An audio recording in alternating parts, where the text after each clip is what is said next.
कार्तिक मास में कई बड़े सारे व्रत और त्योहार आते हैं और उन्हीं में से एक होता है आंवला नवमी का व्रत। यह व्रत बहुत खास होता है क्योंकि माँ लक्ष्मी और विष्णु जी की आराधना के लिए इसे अति उत्तम कहा जाता है। ऐसा कहा जाता है कि इस दिन आंवले के पेड़ में भगवान विष्णु के दर्शन होते हैं, इसीलिए इस दिन आंवले के पेड़ की खास पूजा की जाती है और इस दिन व्रत करने से उत्तम फल की प्राप्ति होती है। तो भक्तजनों, अगर आपने भी आंवला नवमी का व्रत किया है तो आइए सुनते हैं आंवला नवमी के व्रत की कथा। उससे पहले भगवान विष्णु और माँ लक्ष्मी के सभी भक्त चैनल को सब्सक्राइब जरूर करें। आंवला नवमी की कहानी आंवला नवमी के व्रत के समय कही और सुनी जाती है। तो आइए भक्तजनों सुनते हैं आंवला नवमी के व्रत की कथा। एक राजा था, उसका प्रण था वह रोज 1.25 मन आंवले दान करके ही खाता था। इससे उसका नाम आंवल्या राजा पड़ गया था। एक दिन उसके बेटे बहू ने सोचा कि राजा इतने सारे आंवले रोजाना दान करते हैं, इस तरह तो एक दिन सारा खजाना खाली हो जाएगा।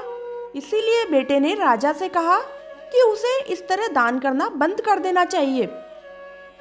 बेटे की बात सुनकर राजा को बहुत दुख हुआ और राजा रानी महल छोड़कर बियाबान जंगल में जाकर बैठ गए।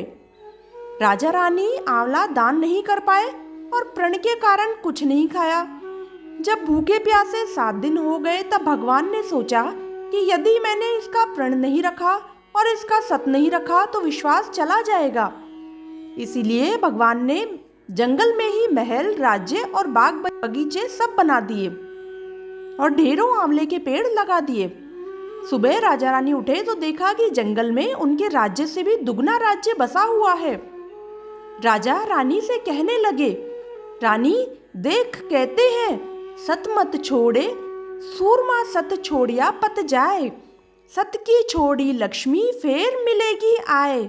आओ नहा धोकर आंवला दान करें और भोजन करें। राजा रानी ने आंवला दान करके खाना खाया और खुशी खुशी जंगल में रहने लगे।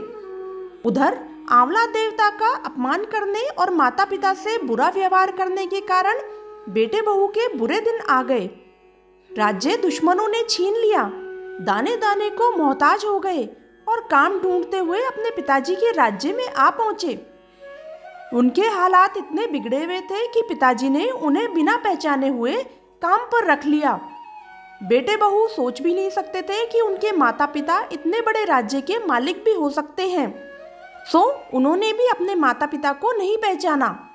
एक दिन बहू ने सास के बाल गूंथते समय उनकी पीठ पर मस्सा देखा। उसे यह सोचकर रोना आने लगा कि ऐसा मस्सा मेरी सास के भी था। हमने ये सोचकर उन्हें आंवला दान करने से रोका था कि हमारा धन नष्ट हो जाएगा, आज वे लोग न जाने कहाँ होंगे।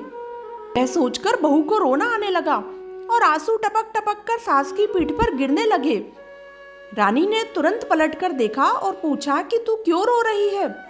उसने बताया, आपकी पीठ जैसा मस्सा मेरी सास की पीठ पर भी था। हमने उन्हें आंवले दान करने से मना कर दिया था, इसलिए वे घर छोड़कर कहीं चले गए। तब रानी ने उन्हें पहचान लिया, सारा हाल पूछा और अपना हाल बताया और अपने बेटे बहू को समझाया कि दान करने से धन कभी कम नहीं होता बल्कि बढ़ता है। बेटे बहू भी अब सुख से राजा रानी के साथ रहने लगे। हे भगवान, जैसा राजा रानी का सत रखा वैसा ही सबका सत रखना, कहते सुनते सारे परिवार का सुख रखना।